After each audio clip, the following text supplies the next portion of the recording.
Olá, irmãos, tudo bem com vocês? Estamos aqui hoje para a terceira aula do nosso curso sobre os outros povos da Bíblia. Só recapitulando um pouco, no primeiro encontro nós conversamos sobre questões gerais relacionadas à cultura, cristianismo e cultura. Na segunda aula, domingo passado, o Márcio conversou com vocês sobre os mesopotâmicos e hoje nós trataremos sobre os egípcios. Uma aula com bastante informação. Só recapitulando alguns aspectos gerais da primeira aula, como nós discutiremos aspectos de cultura, é importante ter uma definição sobre o que é a cultura. Na primeira aula, nós adotamos a do Justo Gonçalves, que é um historiador e teólogo cristão, que coloca que cultura é a essência, o modo pelo qual um grupo humano qualquer se relaciona entre si e o ambiente circundante. Então, tem dois elementos aqui importantes sobre cultura: os relacionamentos entre pessoas, né, entre um grupo humano e o ambiente onde esse grupo se encontra. Né? Outra questão que nós discutimos no primeiro encontro é o propósito divino na cultura. Né? Nós sabemos que toda cultura faz parte do propósito de Deus na criação. Né? Lá em Gênesis de 1 a 26, a gente vê que o princípio da mordomia, Deus passando para Adão e para Eva, para a humanidade, o controle sobre a criação, né? Por o homem ter cuidado sobre a criação e também cultivar. Né? Deus colocou Adão e Eva no jardim, no Éden, para ele ser cultivado. Isso está ilustrado ali em Gênesis 2,15. Mas se há um propósito divino para a cultura, nós também entendemos que existe uma ambiguidade nesse propósito, por conta da queda, do pecado. E o autor do livro que está servindo como referência para esse nosso curso, ele coloca em um momento, em um trecho do livro, que o que precisamos aprender é que toda cultura possui uma ambiguidade intrínseca. Ela é bela, ordenada por Deus, e nesse sentido cumpre o propósito divino ao dar vazão à criatividade humana, como imago Dei, que é a imagem de Deus em nós. Ao mesmo tempo, ela possui a marca da queda, do pecado, e com isso carrega elementos que vão contra o mandamento de Deus. Como está escrito lá em Eclesiastes 3,11, né, falando sobre Deus, ele fez tudo apropriado ao seu tempo. Também pôs no coração do homem o anseio pela eternidade. Mesmo assim, ele não consegue compreender inteiramente o que Deus fez. Né? Nós temos sim esse mandato cultural colocado em Deus, esse é o aspecto bom da cultura, né, conforme ela foi criada por Deus, mas infelizmente nós não conseguimos compreender inteiramente a obra de Deus. A gente conta com a revelação dele ao longo da história, que culmina na figura de Cristo, outro aspecto que nós discutiremos ao longo dessa aula. Bom, e a pergunta ao longo desse curso que nós tentamos responder é a seguinte: teria Deus deixado pistas de si mesmo nas culturas humanas? Através da revelação geral que nós discutimos na primeira aula também, o Márcio reforçou na segunda, e nós tentaremos provar ao longo desse curso que sim. E no segundo, teria Deus plantado algum testemunho de si nessas mesmas culturas? Né?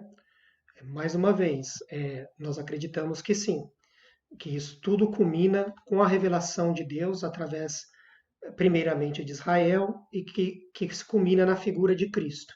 Né? Deus se revelando para a humanidade através da palavra dele e na sua plenitude, e que atinge a sua plenitude em Cristo. Bom, eu já mencionei no início da aula a importância, né, do ambiente. Trouxe um outro trecho aqui, que é uma revisão da primeira aula, em que o autor do livro diz que a cultura humana se adapta ao meio ambiente em que está inserida, e ao mesmo tempo que afeta e transforma esse ambiente. Entrando no tema de hoje, que são os egípcios, né, não há como pensar na civilização egípcia sem você mencionar o Rio Nilo, né, que é um aspecto geográfico da região.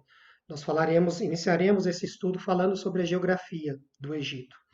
Né? Trouxe um trecho aqui do livro, né, para a gente pensar, onde o autor diz que os egípcios foram criadores de uma cultura milenar, desenvolvida na dependência de um grande sistema fluvial centralizado no rio Nilo. Para vocês terem uma ideia da importância desse sistema fluvial, nós sabemos que a agricultura do Egito ela dependia muito do ciclo de cheias do rio Nilo. né? O historiador Heródoto, ele diz que, sobre o egípcio, ele fala que é uma terra nova e um presente do Nilo, né? Reconhecendo a importância do rio Nilo para a civilização do Egito, né? Os próprios egípcios, eles se chamavam de o povo da Terra Negra. Eu não vou me atrever a ler esse termo aqui, mas vocês estão vendo projetado, né? Que significa o termo que designa esse termo egípcio, né, que nós utilizamos hoje, ele é nosso, né?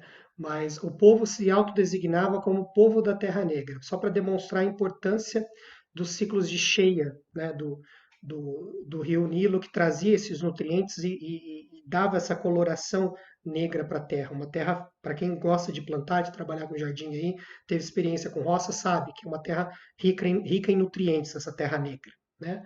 Uma terra fértil impregnada de limo, depositada pela inundação anual do rio Nilo. E essas terras agricultáveis, né, como não só nessa civilização, mas em outras, a gente sabe que ela atrai população, né? O autor ele chama o Egito de um formigueiro humano do mundo antigo. Era o epicentro ali da civilização daquela região, né? A civilização egípcia ela atraía uma multidão de pessoas, né? Falando um pouco mais sobre as culturas, né, que giravam em torno ali das margens do Rio Nilo, uma delas é conhecida até hoje, que é o linho, né, o linho produzido naquela região, que eles utilizavam para a fabricação de tecidos, roupas, né? Também o trigo, a base da alimentação deles era o pão, né, produção de trigo, a cevada, né? Eu coloquei uma imagem aqui da cerveja, não porque eles bebiam cerveja, né? Mas era só para vocês entenderem, né? A diferença do cereal aí, que o trigo parece muito com a cevada, né? Coloquei a imagem aí do famoso churrasqueiro que tempera a carne com cotovelo aí também.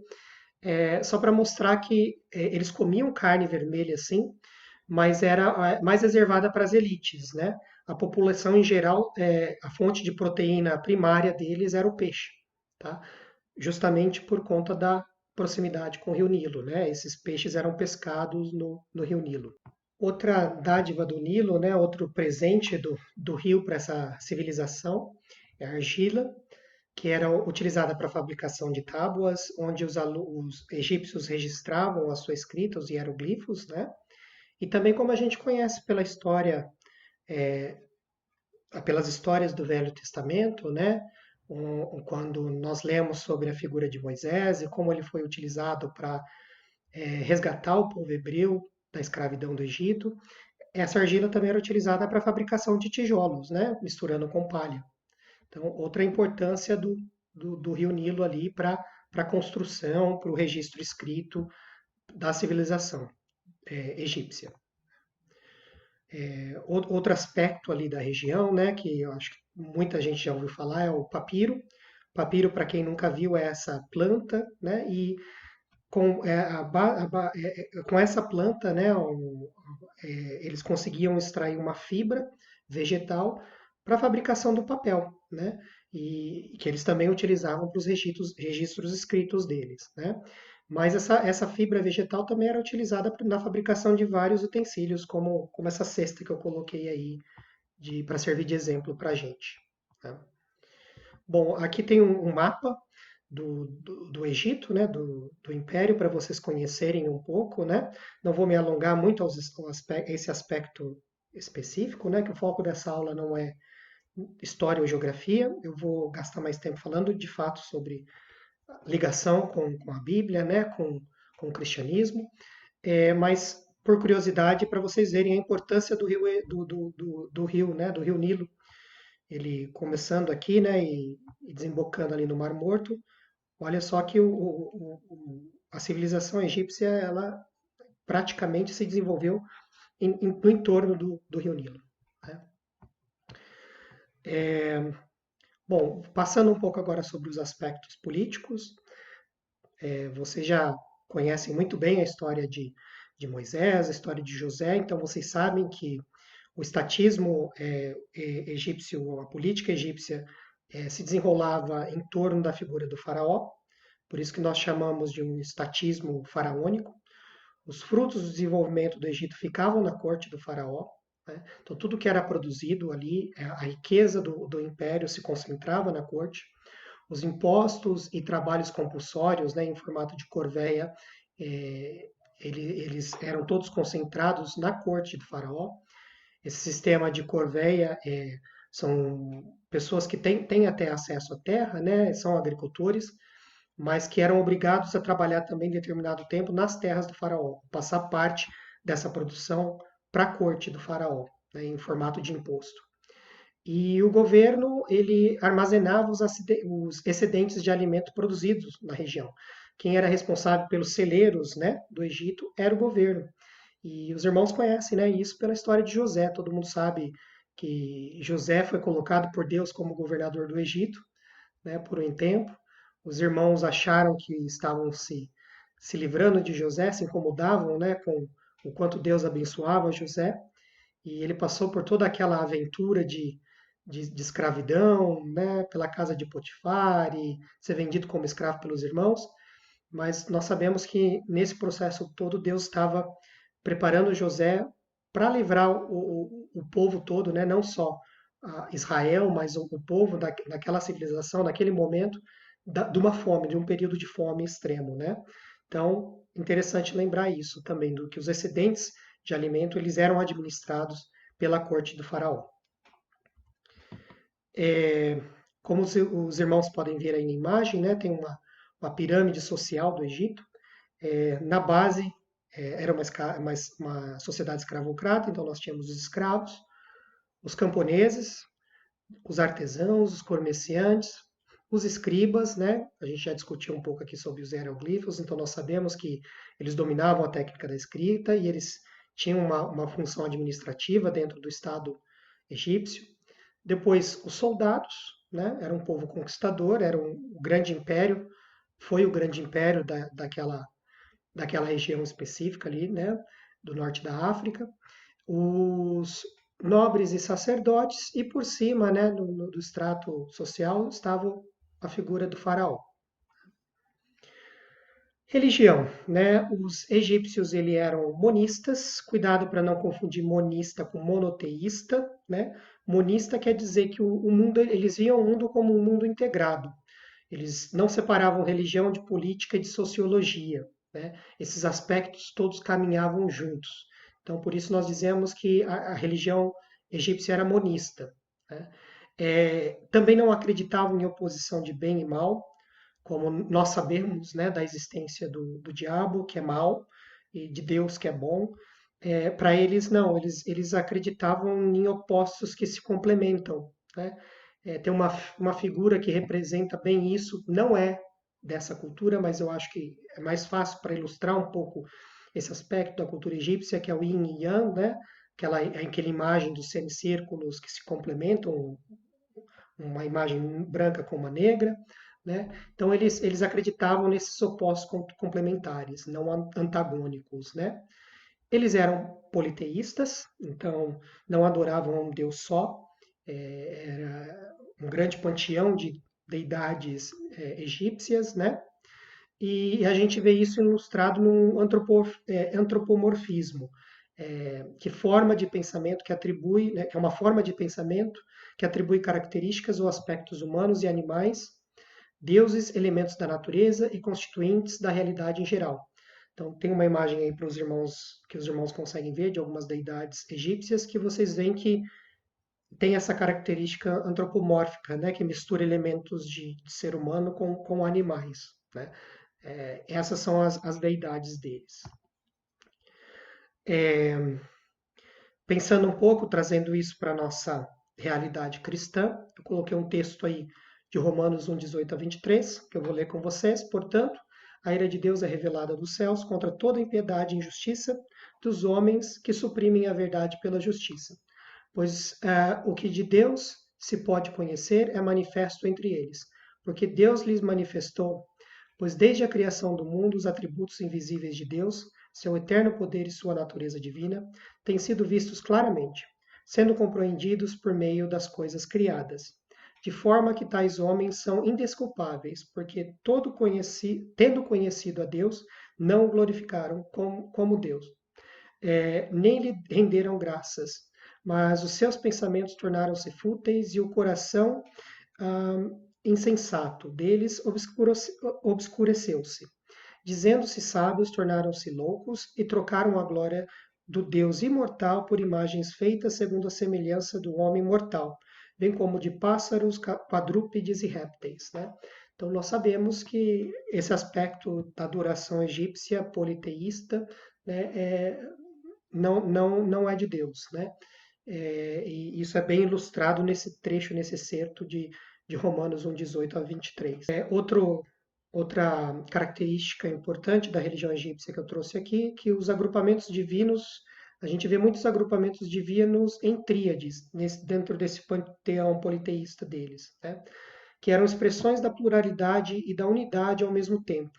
Eles tentavam responder a um problema dentro do politeísmo. Como compreender uma essência fundamental do sagrado se ele tinha múltiplos atributos? De alguma forma, a tríade acabou sendo percebida pelos egípcios como um símbolo da unidade do múltiplo divino, né?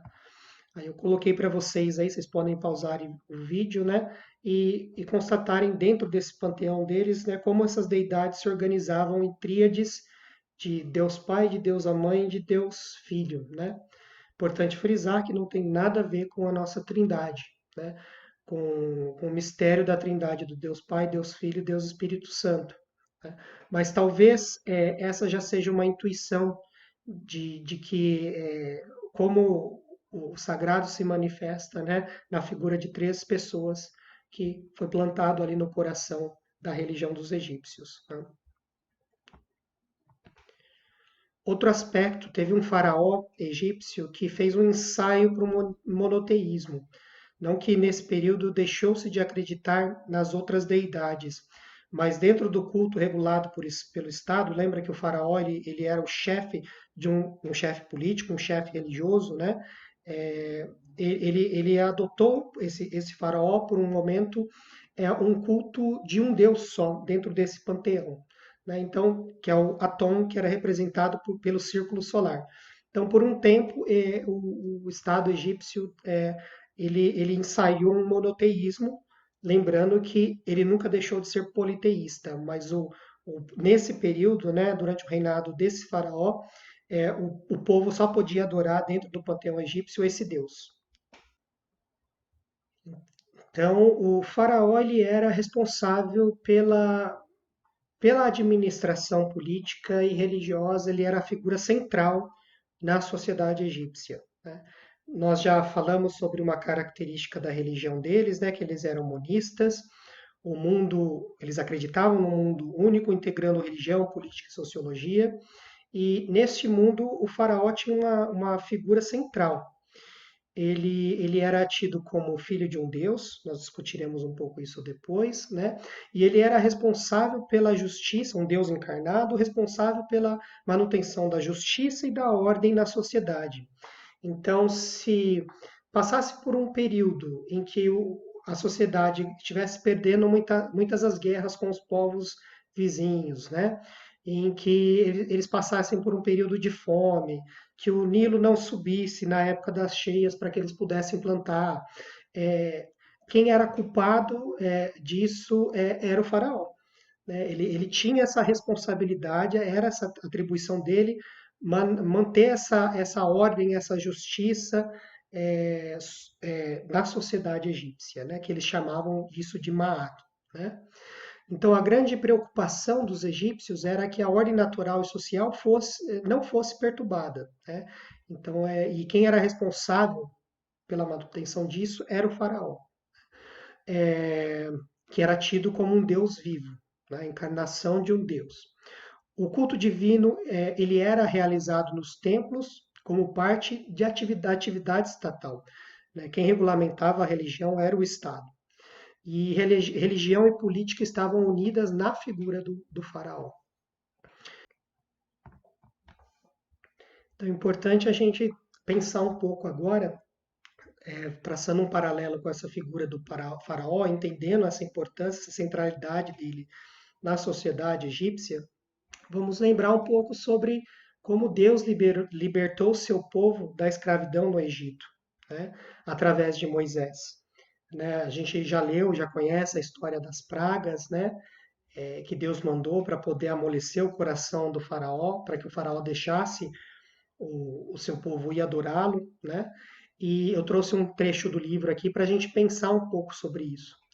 Toda narrativa tem um enredo evidente. Trata-se de uma batalha de Yahvé, o nosso Deus, contra os deuses do Egito, representados pelo filho de Ra, que é o Horus encarnado, o faraó. As pragas atacaram as crenças religiosas egípcias. O Nilo foi o principal alvo, uma vez que suas águas se tornaram sangue. E as outras pragas, como rãs e piolhos e moscas, derivaram da podridão do rio. Lembra, irmãos, do aspecto geográfico, no que nós discutimos no início da aula, a importância do rio Nilo, né, para essa civilização? Então, olha como Deus, né, liberou o seu povo, ferindo esse império egípcio, onde machucava mais, né, através do Nilo. Isso desestabilizou toda a ordem do reino, Maat, que nós discutimos anteriormente. Sem isso, a praga dos gafanhotos sobre as lavouras, né, nesse caso, temos um Maat brutalmente atingido. A morte do gado também atingiu os deuses, que eram simbolizados por esse animal, né, como o ator. A chuva de pedras mostrou o poder de Yahvé sobre Nut, que era considerado por eles o deus do céu. E as trevas atingiram diretamente Ra, né, o deus Sol, o pai do Egito. Mas quem sofreu o principal golpe foi o faraó, pois ele, como Horus encarnado, devia sustentar o Maat do Egito, que é a ordem, né, social e natural do lugar. No final das contas, seu mandato divino foi questionado. Como golpe final, Yahvé mostrou que era o Senhor sobre tudo e todos, com a morte dos primogênitos.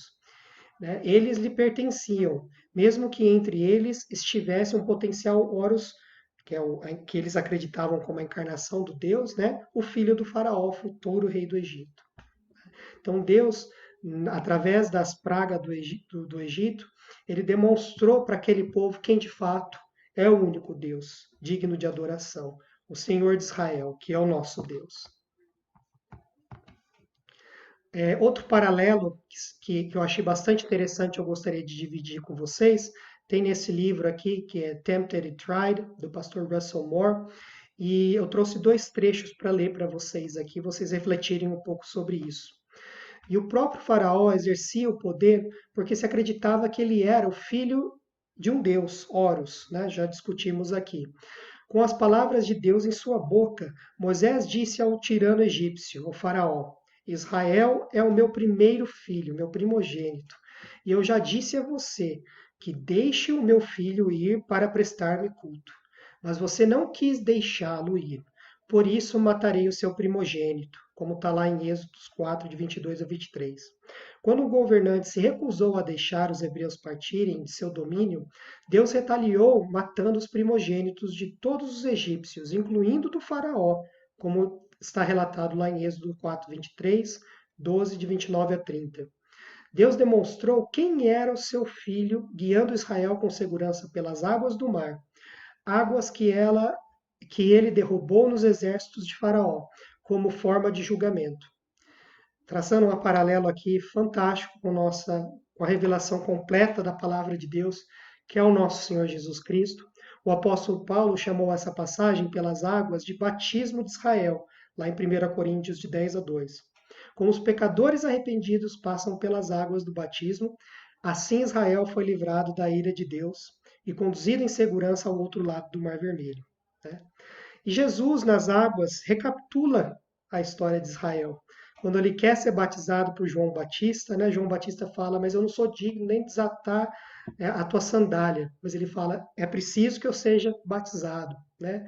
E esse pastor ele faz essa referência, que como em Êxodo, Deus o identifica como filho, que está lá em Mateus 3,17, quando é conduzido pelas águas do julgamento, onde vê uma demonstração vinda do céu da presença de Deus com ele. Né? Como Israel fez na fuga do Egito, ele atravessou as águas para enfrentar seus inimigos e finalmente receber sua herança. O nome dele é Jesus, literalmente no idioma hebraico original, Josué. E o rio onde ele passa pelas águas é o Jordão, conforme está lá em Josué 3, né? Quando o povo, depois da morte de Moisés, já sob o comando de Josué, atravessa o Jordão para tomar posse da terra prometida. Né? Ele é o Filho de Deus. Então, olha que maravilhoso, que significativo isso, né, irmãos? Nosso Deus não dá ponto sem nó. Não tem nada na Bíblia que não aponta para a cruz de Cristo. Então a gente tem ali, né, uma história da peregrinação do povo, que Deus abre o mar vermelho para eles atravessarem e fecha sobre o, o, os egípcios, os pecadores, para livrar o seu povo. Depois ele abre uma segunda vez, né, dessa vez o Jordão, para Josué atravessar com o povo e tomar posse da terra prometida. Né, e, e isso é recapitulado, isso aponta, né, para a vinda do nosso Senhor Jesus Cristo. Que no batismo ele configura isso, né? Um pecador que passa pelas águas, nessas águas o pecado ele é sepultado, né? O nosso inimigo, a morte, é vencido, e a gente consegue passar para o outro lado vitorioso para tomar posse da nossa terra prometida, que é a Jerusalém celestial, que é a vida eterna que nós temos em Cristo Jesus. Voltando aqui um pouco sobre características da civilização egípcia, né? Dentro da família egípcia, a presença da mulher era muito forte, elas não tinham não eram consideradas como inferiores aos homens, como em outras grandes civilizações da época, que nós discutiremos no futuro, os romanos e os gregos, né? E é bonito ver como que Deus está no comando de tudo, né? Dentro disso. É, Pegando um pouco um outro trecho do livro aqui, o autor diz que os filhos eram muito valorizados pela família. Os gregos registraram sua surpresa com o fato de que os egípcios jamais abandonavam recém-nascidos fracos ou indesejados, o que era comum nas civilizações da Grécia e de Roma. Né? Então, eu não sei se os irmãos já sabem disso, mas no mundo grego e no mundo romano, né, que coexistiu com a civilização egípcia, era normal nascer uma criança com alguma deficiência ou uma criança indesejada, eles se livrarem dessas crianças. Né? A prática de aborto era uma prática corriqueira nessas civilizações. Né? Os egípcios não. Eles prezavam muito pela vida das crianças. Né? E olha como Deus está no controle de tudo, né? Deus pega esses dois aspectos da sociedade egípcia, a força que a mulher egípcia tinha na época e o apego que eles tinham pelas crianças para salvar a vida de Moisés, que futuramente foi usado por Deus para livrar o povo da escravidão egípcia, né? Moisés, vocês sabem que como o povo estava crescendo muito em número, Israel foi para o Egito na época de José ainda, né? José chama o seu pai e os seus irmãos para viver com ele lá. E Deus, como sempre, abençoou o seu povo e eles cresceram em número. E o faraó da época ficou com medo, vendo com medo de uma rebelião daquele povo, daqueles escravos que estavam crescendo em maior número do que a população egípcia, e ele manda sacrificar, né, os homens naquela época. E a mãe de Moisés, para salvá-lo, né, inspirada por Deus, colocou em uma cesta e o colocou no Nilo, né? E consagrou a vida dele a Deus, entregou na mão de Deus e falou: Senhor, cuida do meu filho. O que eu fiz, o que eu podia fazer, eu estou fazendo. Né? É o que Deus espera da gente, fazer o que a gente pode e confiar, deixar que o resto, o nosso impossível, o que é para a gente é impossível, ele faz. E foi o que Deus fez. Ele usou essa fé dessa mãe, essa iniciativa dela, e as características da sociedade, né, do poder que a mulher tinha, e esse carinho, esse afeto pela criança. Essa cesta foi conduzida até a filha do faraó, que estava tomando banho no Nilo.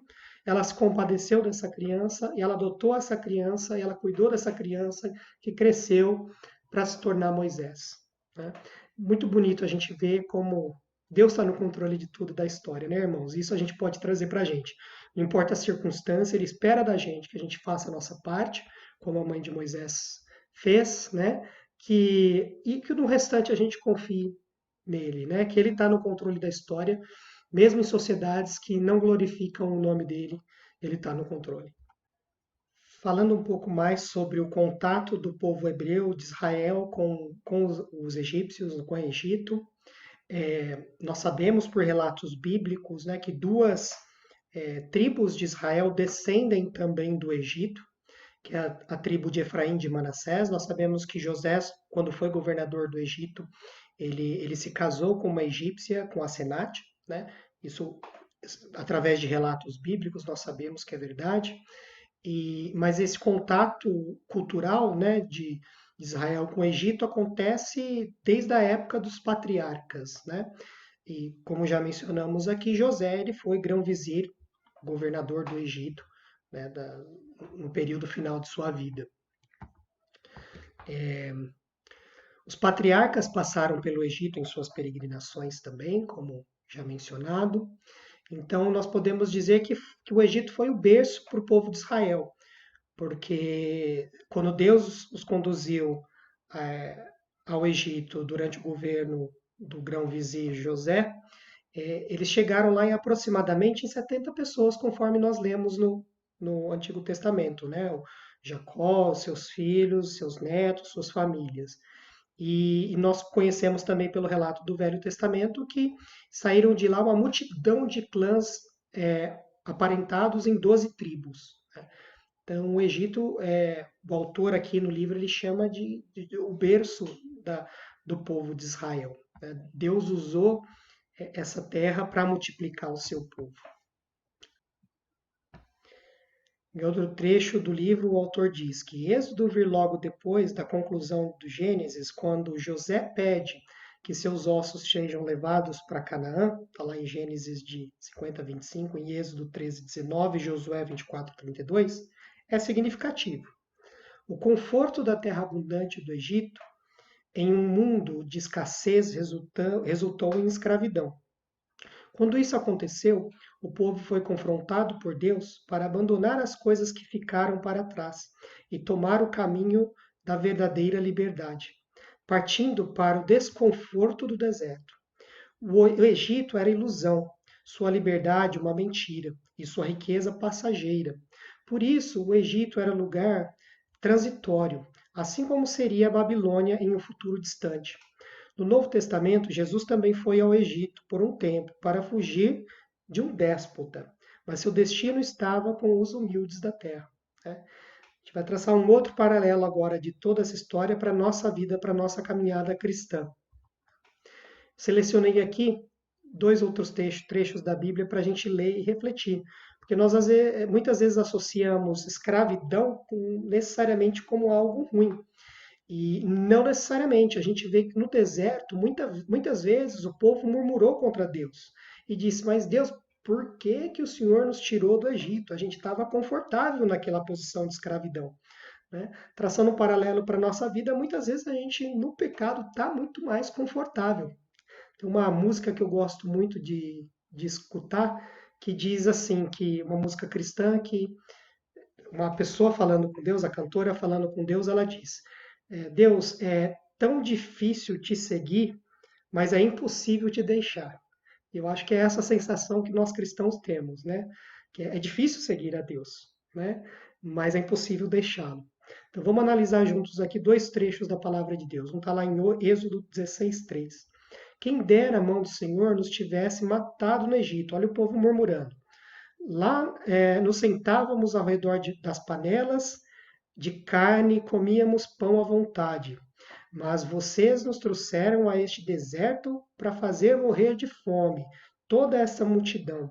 Então, ao invés do povo agradecer pelos que eles tinham, pelo maná, pela provisão de Deus, pela liberdade que Deus trouxe para eles, né, que é uma analogia para a liberdade do pecado que Cristo traz para a gente hoje, esse povo murmurou no deserto e quis voltar para a escravidão do Egito. Né?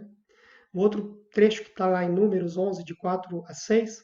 Ah, se tivéssemos carne para comer. Nós nos lembramos dos peixes que comíamos de graça no Egito. Ó, lembrando aqui das dádivas do Nilo, povo. Né? E também dos pepinos, das melancias, dos alhos porós, das cebolas, né, e dos alhos. mas agora perdemos o apetite. Nunca vemos nada a não ser este maná. Então, olha o povo aqui murmurando, né, contra a provisão de Deus, contra o maná que Deus mandava dos céus querendo voltar para a escravidão. Isso a gente pode trazer, né, para a nossa realidade, irmãos. Quantas vezes nós nos queixamos, nós nos murmuramos das circunstâncias e esquecemos de agradecer pela liberdade do pecado que nós temos em Cristo. Então aqui não é eu julgando, irmãos, compartilhando com vocês dessa dificuldade que nós, como povo de Deus, temos, né? Voltando para aquela música que eu mencionei para vocês agora, é difícil seguir a Deus, mas a gente tem que se lembrar que é impossível deixá-lo, né? Para onde eu irei se só o Senhor tem palavras da vida, né? É essa a sensação que tem que dar no nosso coração nos momentos de dificuldade e não saudade do tempo de escravidão do pecado, né? Trouxe aqui um outro autor, o Timothy Keller, que faz uma reflexão sobre o livro de Provérbios. Fica uma outra, sempre trago uma indicação de leitura para vocês. Esse é eu sempre tenho uma devocional que eu gosto de seguir. E esse é o que eu estou lendo atualmente, que é um Timothy Keller, A Sabedoria de Deus sobre o livro de Provérbios. Então ele faz uma análise sobre esses 3 provérbios aqui, irmãos. Deixa eu ler a análise para vocês. Meu filho, não despreze a disciplina do Senhor, nem se magoe com a sua repreensão, pois o Senhor disciplina quem ama, assim como o pai faz o filho de quem deseja o bem. Lá em Provérbios 3, de 11 a 12, isso. O salário do justo lhe traz vida, mas a renda do ímpio lhe traz castigo, que está em Provérbios 10, 16. E se você vacila no dia da dificuldade, como será limitada a sua força? Que está em Provérbios 24, 10.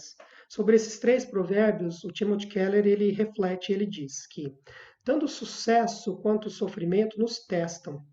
Uma das piores coisas que Deus pode fazer às pessoas é deixá-las terem o que querem, entregá-las aos seus desejos, como está lá em Romanos 1, 24, 26. Né? Se pessoas orgulhosas obtêm sucesso, pessoas gananciosas enriquecem e pessoas luxuriosas alcançam a beleza física, isso apenas as reafirma em suas próprias ilusões, na sua capacidade de obterem suas próprias felicidades. Né? E isso as levará a um desespero maior no final, quando todos esses supostos paraísos se tornarem becos sem saída. Né? Somente a água viva de Jesus satisfará, conforme está lá em João 4, 13 e 14. Por outro lado, como é fácil vacilar em um momento de dificuldade. Como podemos passar nesses 2 testes? A resposta: crendo no Evangelho de Jesus. A mensagem do Evangelho sobre a nossa completa pecaminosidade nos impede de deixar o sucesso subir a cabeça. Mas sua mensagem de amor incondicional de Deus nos ajuda a atravessar qualquer vale sombrio. Então, a mensagem que a gente pode tirar para a nossa vida aqui, irmãos, é isso. Em períodos de abundância, quando nós formos encaminhados para o Egito com Deus, a gente precisa se lembrar do nosso pecado, né? De o quão pecadores nós somos e que nós não temos mérito próprio nenhum. Se nós temos o que comer, é graças a Deus. Se nós temos um trabalho, é graças a Deus. Se nós temos saúde para trabalhar, vontade de trabalhar, inteligência para exercer esse mandato cultural, é tudo vindo de Deus. Então, o que a gente merece, o que a Bíblia diz que a gente merece é a morte. Tudo que a gente tem é lucro, irmãos, e vem graças à misericórdia de Deus através do sacrifício de Cristo na cruz. E por outro lado, quando nós saímos, Deus nos tira desse período de tranquilidade, de abundância do Egito e nos leva para o deserto, a gente precisa lembrar do Evangelho também, do amor de Cristo, né? E lembrar que Ele está no controle, né? Que Ele vai mandar o maná dos céus, que Ele não vai deixar a gente passar por nenhuma dificuldade. Pode até deixar passar por uma dificuldade, mas não vai para a gente amadurecer, para a gente se preparar para o céu, né? Mas Ele não vai deixar a gente morrer de fome. Ele há de prover, porque Ele nos prometeu isso. Bom, outro aspecto da cultura egípcia que a gente vê hoje em dia relacionado à cultura cristã, né, ao cristianismo, está lá nos livros de sabedoria, nos provérbios. Os egípcios tinham um apreço especial pelos ditos com fundo moral. os provérbios, isto é, as palavras de sabedoria, e produziram conselhos e instruções de forma muito variadas, os quais tinham em comum condição de que fossem escritos para edificar, né? Vocês vão ver aqui bem parecido com os provérbios que nós encontramos na Bíblia. Os egípcios escreveram textos de sabedoria que foram simplesmente transcritos, né, com poucas mudanças para os provérbios de Salomão. Suas concepções de verdade e justiça estão muito próximas às verdades bíblicas, né? Isso o autor traz ali de informação para a gente. Mas aí acende um sino, mas será que isso tem base bíblica, irmão? A gente vai analisar junto aqui. Salomão, a gente sabe, né, através de relatos bíblicos, que ele se casou com uma princesa egípcia, né? E ele afirma ao longo do livro que fez compilações de outros sábios, né, que não eram hebreus. Conforme lá em Provérbios 31 e 31:1, ele menciona alguns sábios que não são hebreus, que eram ambos ismaelitas do norte da Arábia. Eu vou colocar aí para vocês, não vou me alongar muito nisso, mas vocês podem pausar o vídeo e comparar alguns provérbios da Bíblia, né, e com provérbios egípcios. E vocês vão ver certas similaridades nisso, nesses provérbios. Tá? Bom, mas aí isso pode ter, essa informação pode ter gerado nos irmãos algum desconforto, né? Mas, André, então o Provérbios não é revelação de Deus? Não disse isso, tá, irmãos? Né? Não é porque os egípcios tinham provérbios parecidos com o da Bíblia, que os provérbios de Salomão, que foram inspirados por Deus, estão hoje na nossa Bíblia, não são a palavra de Deus, tá? Vamos pensar um pouco agora sobre o que é a Bíblia. Tá? Partindo do termo Bíblia em si, a gente sabe que a palavra grega para papiro era biblos, derivada do nome do porto fenício, que é Biblos, que hoje é Jubail, que fica no Líbano, através do qual o papiro era exportado. O plural, biblos, do grego, né, que era a Bíblia, tá Bíblia, que significa literalmente livros, e que acabou entrando para o latim eclesiástico para designar o conjunto de livros sagrados que compõe a Bíblia. Então nós sabemos que a Bíblia é composta por vários livros, que foi revelado por Deus, né, a pessoas diferentes em períodos diferentes. Nós acreditamos nessa revelação gradual de Deus, né, que se culmina na figura de Cristo. É por isso que hoje em dia, se alguém quiser acrescentar alguma coisa à palavra de Deus, anátema, né, irmãos? Nós sabemos disso, que Cristo é a culminação da revelação divina. A partir da vinda de Cristo, dos evangelhos, né, dos livros dos apóstolos, de Apocalipse, não se pode acrescentar mais nada. Né? Tudo se encerrou ali com a revelação de Cristo, na pessoa de Cristo. A palavra de Deus é o cume, né, a máxima da revelação de Deus é a figura de Cristo, é a cruz de Cristo. Então, trouxe um outro trecho do livro aqui que eu vou ler para os irmãos sobre isso. O processo de hibridização também aconteceu na Bíblia, mesmo sendo inspirada por Deus. Isso porque o elemento humano é importantíssimo para entendermos como ela foi concebida. Para a teologia cristã, a Bíblia não foi psicografada, como as cartas de Chico Xavier, que ele escreveu em seu transe mediúnico.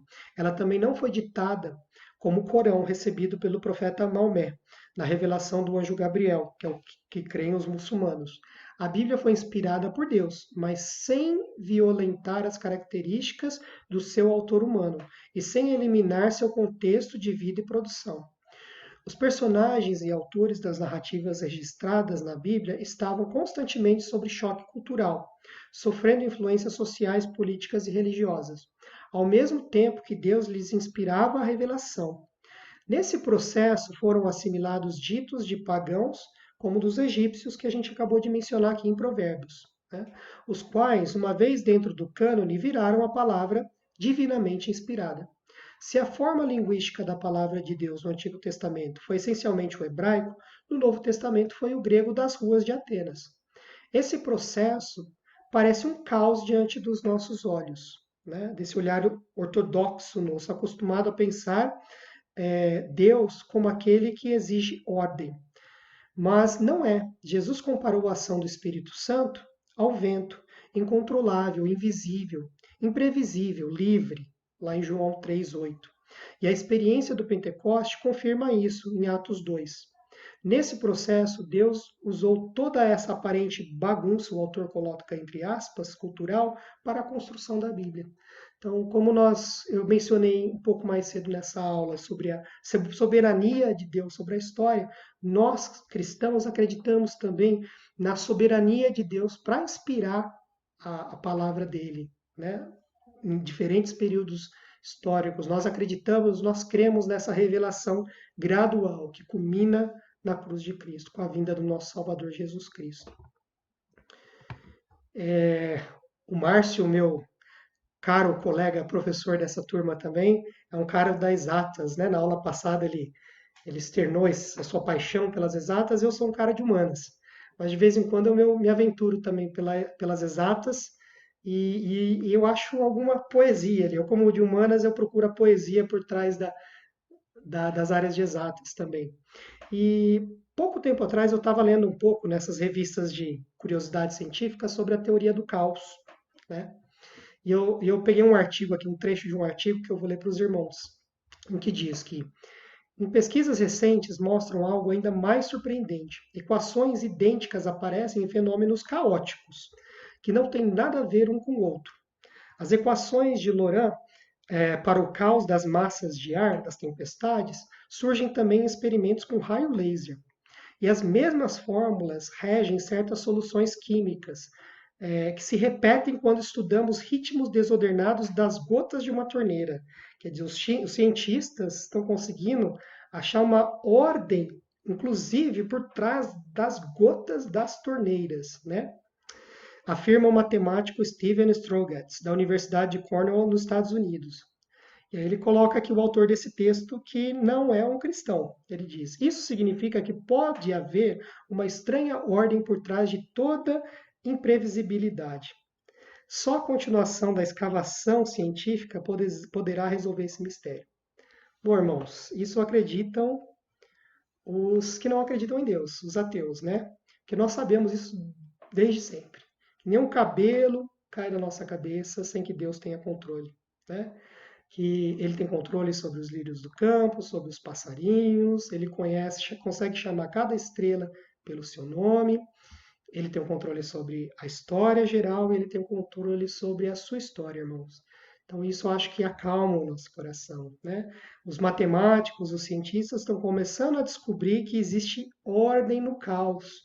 O que é chamado de caos pela gente, que a gente não acha que não tem ordem, existe. A gente sabe que existe. Quem que está no controle, né? Quem está no controle da tempestade e está junto, passando por ela com a gente. Então guarda isso para você no seu coração, irmão. Né? Que não existe caos, não existe desordem. Deus está no controle de tudo. Caminhando para a conclusão do nosso estudo, né?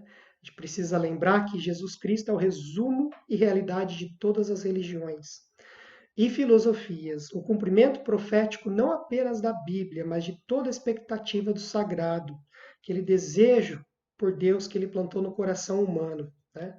Da revelação geral nas culturas humanas e na revelação específica que a Bíblia nos trouxe. Né? Quando o autor diz isso no livro, ele não está querendo dizer, irmãos, tá? que as outras revelações religiosas estão corretas. Não é isso que nós acreditamos como cristãos, tá? Nós, como cristãos, cremos que a revelação de Deus, ela veio através do tempo, parcialmente, pelo povo hebreu, pelo povo de Israel, pela descendência de Abraão, que foi escolhida por Deus, né? E desse povo veio o descendente que pisou a cabeça da serpente, que venceu a morte e que nos trouxe a salvação, que é o final da revelação de Deus, que é onde se fecha a revelação de Deus. Toda a revelação de Deus aponta para essa figura, que é o nosso Senhor Jesus Cristo. E olha que legal essa palavra profética que está lá em Isaías, irmãos, de 19 a 25. Naquele dia haverá um altar dedicado ao Senhor no centro do Egito. Em sua fronteira, um monumento ao Senhor. Serão um sinal e um testemunho para o Senhor dos exércitos na terra do Egito. Quando eles clamarem ao Senhor por causa de seus opressores, eles lhe enviará um Salvador e defensor que os libertará. Assim o Senhor se dará a conhecer aos egípcios, e naquele dia eles saberão quem é o Senhor. E eles prestarão culto com sacrifício e ofertas de cereal. Farão votos ao Senhor e os cumprirão. O Senhor ferirá os egípcios, ele os ferirá e os curará. Eles se voltarão para o Senhor, e ele responderá às suas súplicas e os curará. Naquele dia haverá uma estrada do Egito para a Síria. E os assírios irão para o Egito, e os egípcios para a Síria. E os egípcios e os assírios cultuarão juntos. Naquele dia Israel será um mediador entre o Egito e a Síria, uma bênção na terra. O Senhor dos exércitos os abençoará, dizendo: Bendito seja o Egito, meu povo, a Síria, obra das minhas mãos, e Israel, a minha herança. E eu não preciso explicar, né, irmãos? Que palavra profética é essa? Para onde ela está apontando? Para o dia que já chegou, da redenção, em que todos os povos serão redimidos pelo nosso Senhor Jesus Cristo. De todos os povos, línguas e raças, né? Todos virão para cultuar o nosso Senhor. Na volta dele, quando ele voltar não como cordeiro, mas como leão, como conquistador, para tomar posse do seu governo na terra, né? E para que nós possamos governar junto com ele. Então é isso, irmãos. Espero que tenham gostado. Né? Semana que vem continuaremos com o Márcio, mencionando aí para vocês as fontes, né, que foram utilizadas para a aula de hoje. A Bíblia, é claro, principal fonte nossa. Todos os versículos aqui citados foram da Nova Versão Internacional, da NVI. O livro que serve como base para esse nosso curso, os outros da Bíblia. Esse outro, Onward, que é do pastor Russell Moore, sobre cultura, e um segundo livro dele, que é o Tempted and Tried, e aquela indicação de leitura que eu passei para vocês do Timothy Keller sobre o livro de Provérbios. Qualquer dúvida, sugestão, exortação, estou aberto aqui, como o Márcio, né, mencionou o e-mail dele na semana passada. Segue aqui meu contato de e-mail, tá? Fiquem à vontade, irmãos, para trocar informações, para me exortar, para tirar dúvidas, pedir o material dessa lição, tá? Sinto muita falta de vocês, vou até agradecer esse contato, essa forma de carinho por e-mail. Fica aí minha mensagem, fique à vontade para entrar em contato. Que Deus abençoe vocês e suas famílias nesse período de reclusão em casa. E lembre-se que o nosso Senhor é soberano e está cuidando de vocês nesse momento de dificuldade. Fiquem com Deus, até semana que vem com o professor Márcio.